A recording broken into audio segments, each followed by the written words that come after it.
Hey guys, today I'm going to show you how to set up this image dot slider without using a JavaScript library. You can do this simply with HTML, CSS, and JavaScript. It's pretty straightforward. You don't need a JavaScript library.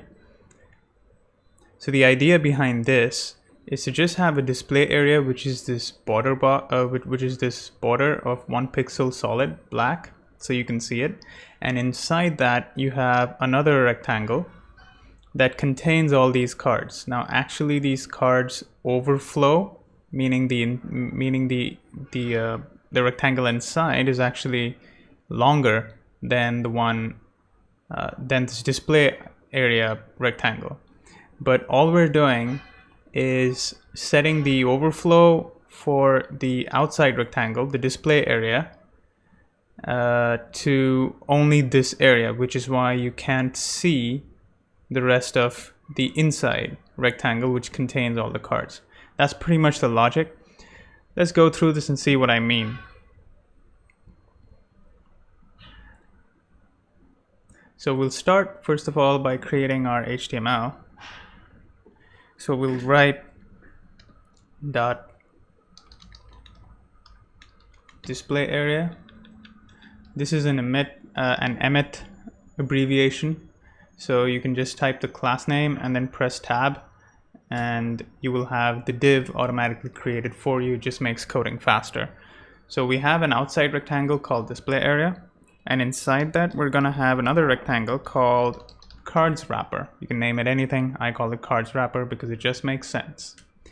And inside this cards wrapper, we're gonna have several cards. Okay, so we'll say dot card into 4, and we'll say inside each of these cards we'll have an image.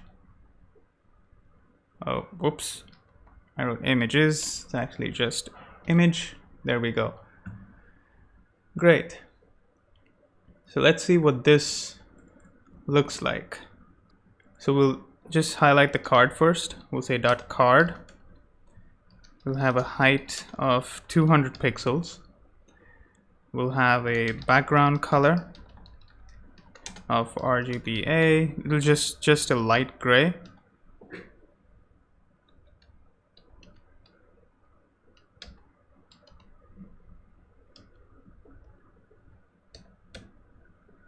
Then a color of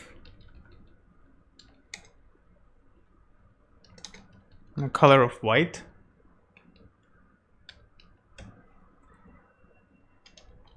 Font size of 40 pixels. You don't need all this, but I'm just showing you what we can do, just so that you can understand the different cards. Margin 10 pixels. But now you can't see anything because we haven't set the width, so we say width is 200 pixels as well. And now you should be able to see. Oh, sorry, my bad. That's 0.4. That's the problem. Okay, so now we end up with 4 squares. 1, 2, 3, 4. We end up with 4 squares. Now let's set these squares. We'll align them horizontally.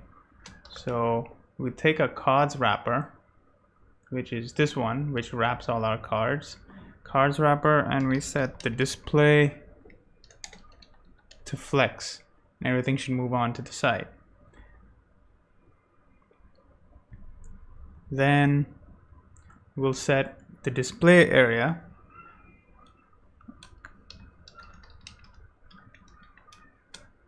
we'll say the width is 880 pixels. The width is 880 pixels. That's because each square is 200 pixels wide, and they each have a 10 pixel margin on either side. So each square is actually 200 plus 10 plus 10. That's for left and right. So that's 220. 220 in a 4, meaning the display area should have a size of about 880 pixels, because that's how much we want to clip. If we start adding more cards, then the length of the cards wrapper is actually going to be more then 880. But if we set the display area to 880, then everything that we set, that all the cards that come outside 880 will be hidden. And we're going to hide that by setting the display area to overflow X hidden. Let's actually let's just put a border 1 pixel solid black, and that should pop up. Let's center this. We'll say margin auto. Great. Now if I add more of these divs down here, you'll see that they don't show up. That's because okay, they show up, but with display flex, if I say flex 200 pixels 0 0, and there you go. Now if you see, the flex box has items that are 200 pixels in flex bases. So the remaining 4 are not being shown because the display area is set to overflow X hidden. If I take this out, you'll see the rest of the boxes appear.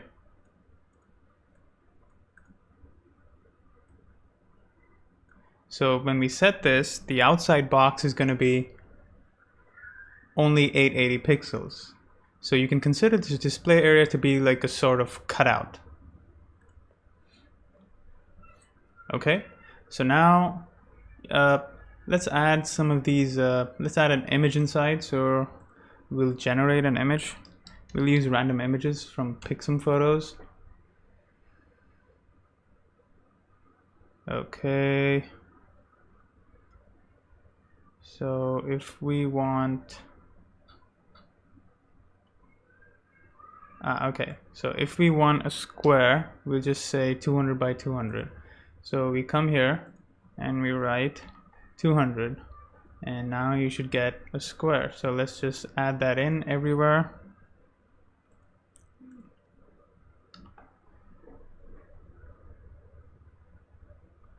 Okay, but they're all the same image, so we'll have to make them random.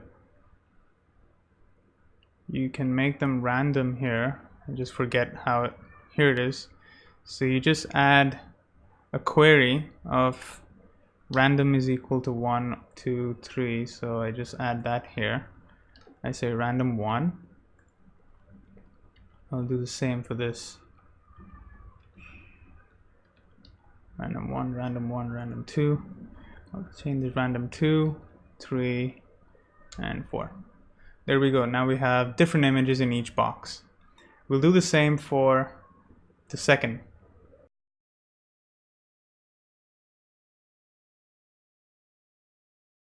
Now you can see we have different images. If I take this off, you'll be able to see all the different images that we have. Great. So we'll create a dots wrapper.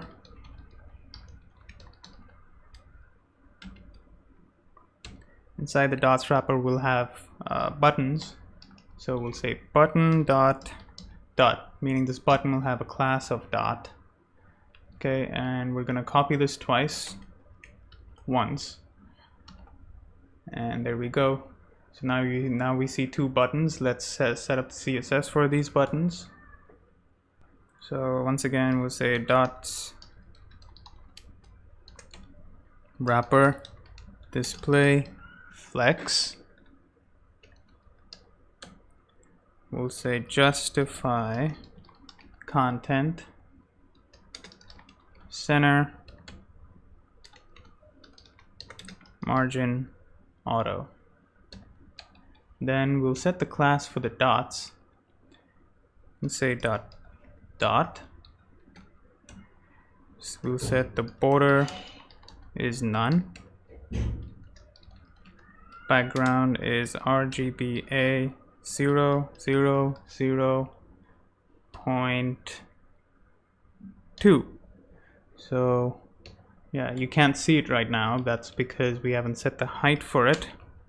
We'll set the height So say width will be 20 pixels.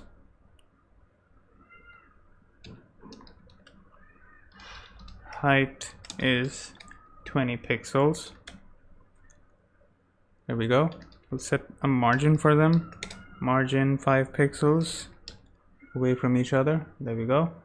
And we'll set the border radius to 50%, so we'll get circles. There we go. And we'll set the outline to none. Great. So this is what we end up with. And now let's set up a hover. Dot hover. My bad. Hover, we'll say background RGBA 0.3. So now when we hover over these, they should change color. Great. And for now, we'll set an active class. So if one slide is active, then that dot should be highlighted. So we'll say dot dot active. This isn't a pseudo class. This is a class that we are creating. Background RGBA 0.5. And so now when we hover over this, you'll see that they turn color. Now let's set one of these dots to have the active class. So when we do that, you'll see that one is active, and you see how it works. Great. Right now when we click these buttons, nothing happens, so we're gonna have to add that. So let's see how we can do that.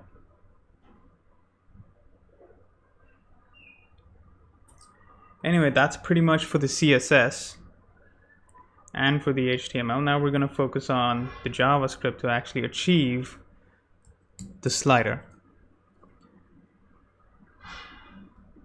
So let's move on to the JavaScript.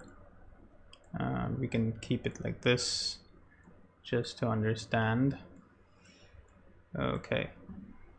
So first what we want to do is we want to grab the cards wrapper, because we want to be able to move the cards wrapper within the display area. So we'll say const wrapper is equal to document.query selector, and we say dot cards wrapper. So we're going to grab the cards wrapper. If I open up the console, we can log this console.log wrapper, and we should see the cards wrapper showed up. Okay, so that's working. Now, so actually let me do that. We'll say grab the cards wrapper. Then we're going to say grab the dots, because we're going to have to apply the event listeners on the dots so that when we click them, then that will trigger a function to move the cards wrapper by a certain number of pixels. So we're going to say const, we'll say grab the dots. We'll say const dots. You can name this anything you want. I'm just calling it dots. Document dot query selector all, because this is an HTML collection. There are going to be several dots, not just one dot. So we're going to have to say query selector all. If we say just query selector, it'll go through the document and find the first instance of whatever we pass in. So we don't want that. We want to grab everything with the class of dots. So we're going to say dot query selector all. Great. And we want to be able to remember which the active dot is, which one the active dot is. So let's say for starting off, we'll initialize this dot active dot num is equal to 0. And why we're going to do this is I'll tell you we'll get to that later actually. We'll get to that later. So now what we want to do is we want to apply an event listener, a click event listener on each of these dots. So let's do that. Dots dot for each dot. Actually, I'm gonna use a dot and an index. Dot and an index. This is using ES6 syntax, so I'm just using an arrow function. Then I say dot set attribute data num. I'm setting an attribute called data number to each of these dots so that we will know which dot, because we'll be using this attribute. Now I'm setting the dot for, I'm setting an attribute called data num to the index of this so that we can, because we'll be using this data num attribute to move the slider by these many pixels, by a certain number of pixels. So now, okay, so we set an attribute called data num, and we're setting the index of this array to each dot. So the first dot will get a data num attribute with a value of 0. The second one will get a data num attribute with the value of 1 because that's index. Okay, so let's proceed. We'll actually add the event listener now. So we'll say dot add event listener, and we add a click event listener, and we have a function.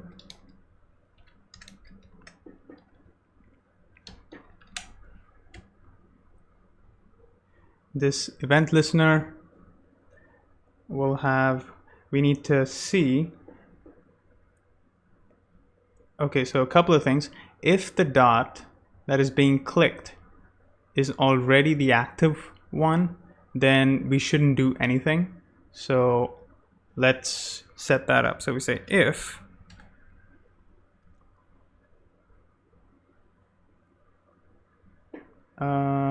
we'll say if e dot target.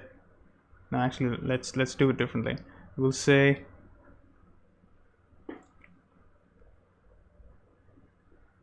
we'll set that in a variable. So we say let active dot, no, let clicked dot number is equal to e is the event, so the event target. The target will have a data set num. That's what we set here. Dataset dot num.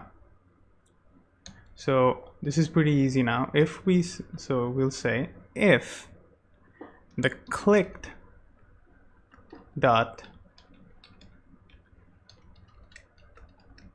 if the click dot num is the same as the active dot num, then don't do anything, just return. Else we'll start creating our slider now. We'll say else. First of all, we'll grab our display area. So we'll say let we'll say display area width is equal to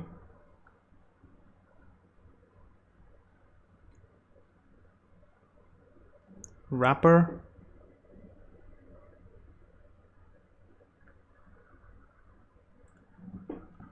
is equal to document dot query selector, sorry, where to go, query selector, we'll say display area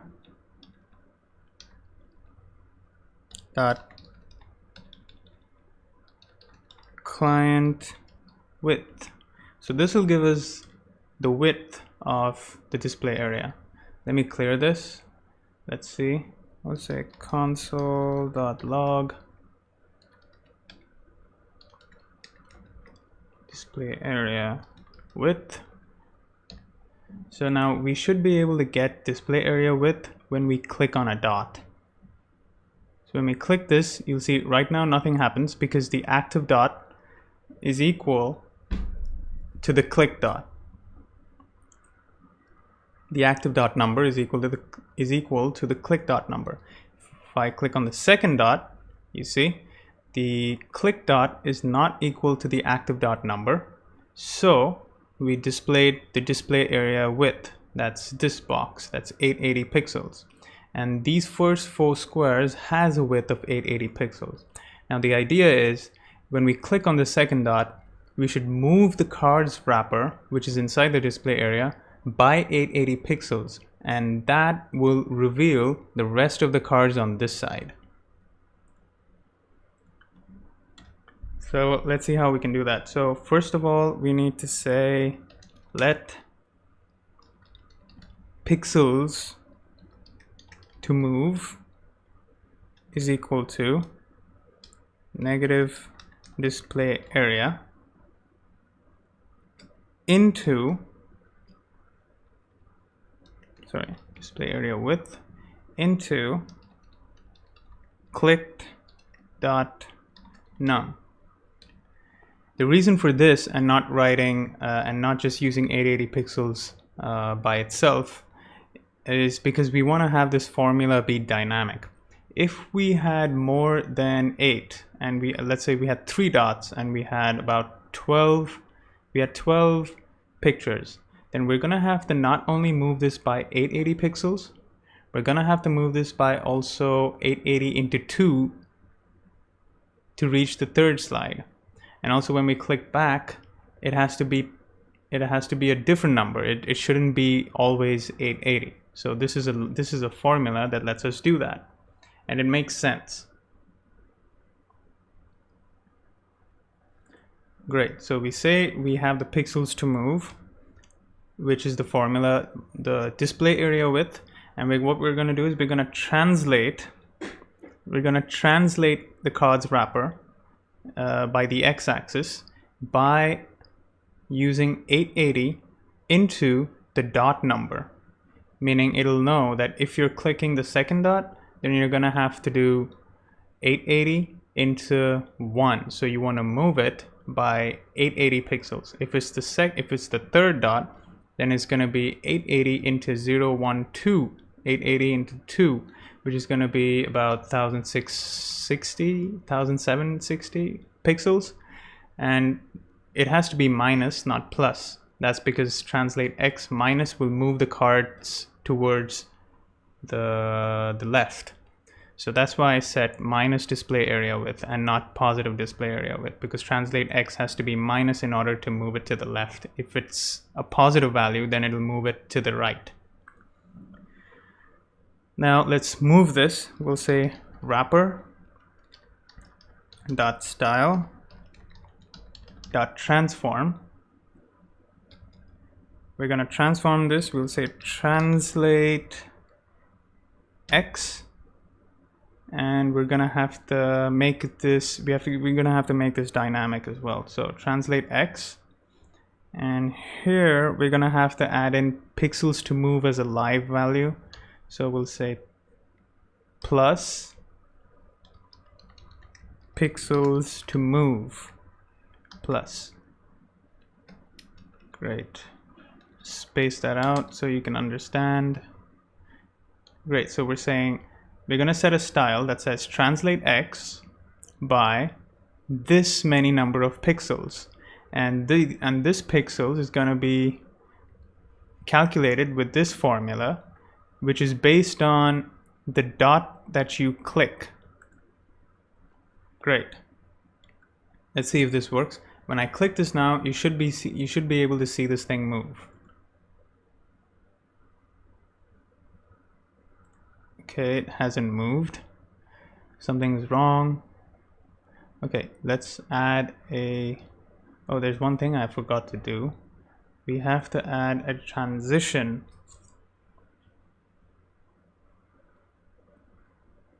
We have to add a transition of transition is 0.5 seconds. Okay, this won't solve it, but this is just something I forgot to do. Now let's say pixels to move is that much. Oh, sorry, my bad. It's not moving because we haven't added pixels here. I need to add pixels, so it has to move by these many pixels. Great. Now when we try to move it, you see it moves. Now it's not moving back because there are a couple of changes that we have to set. We have to change the click dot, we have to change the active dot number. You see, we have to change the active dot number to this one so that this can be inactive. Right now, this is the only thing that's active, so when we click it again, it runs into this problem. It says return, meaning it's not going to do anything. So we're going to have to update that. So let's say dots. So after you've moved it to the side, we say dots active.num, meaning the dots of meaning the dot of the active.num, we're gonna remove the active class, which is why we wanted to know which one the active class is. Where is that? Active dot. Yes. First we set up active dot. Now we're gonna say dots active dot num dot class list dot remove active. So what this does is when the site loads, first the active dot is set to 0, and we have set the button to have a class, the first button to have a class of active. When we click when we click on the second one, it's going to move the pixels, it's going to remove the active class from this one. And then what we have to do is add the active class to the one that you clicked. So let's do that. We'll say dots of clicked dot num dot class list dot add active. So this is everything that happens visually so far. Now the click dot will get a class of active when you click on it, but behind the scenes we also have to change the new active dot number. So we're gonna say the active dot number is now equal to the clicked dot number, and now this should work. This is pretty much it. When we click it, you see it moves, and when we click it back, it moves again. Great. Now you can just you can do more of this stuff. You can just add another section. If you add another section, you have to add another dot. So we're gonna take this, let's say for example, and we put this down. We call this 9, 10, 11, 12, right? And now we'll add another dot because each set of 4 squares actually just makes 880 pixels. So we're gonna have to need another dot to show the third 880 pixel. Now let's refresh. There we get 3 dots, and now there are 12 cards this way. So when we click on the last one, it goes to the last set. The middle one is 880 pixels, and the first one. So this is at translate x 0. This is at translate x minus 880 pixels. And this is at translate x minus 880 pixels into 2. You get it. And now when we click on this one, it's going to be translate X of, again, 880 pixels, minus 880 pixels. And that's pretty much it. We created a box slider. We created a card's image dot slider using plain JavaScript and no JavaScript library. In fact, when I checked out some of these JavaScript libraries, I found out that they use somewhat the same logic. So I would say if you're going to create something from scratch, trust your logic, go ahead with it. I'll be putting this code up on CodePen, so if you want to visit that and copy the code for your own projects, you can go ahead and do that. The link will be in the description. If you like this video, subscribe and like this video. And I'll see you guys next time. Take care. Peace.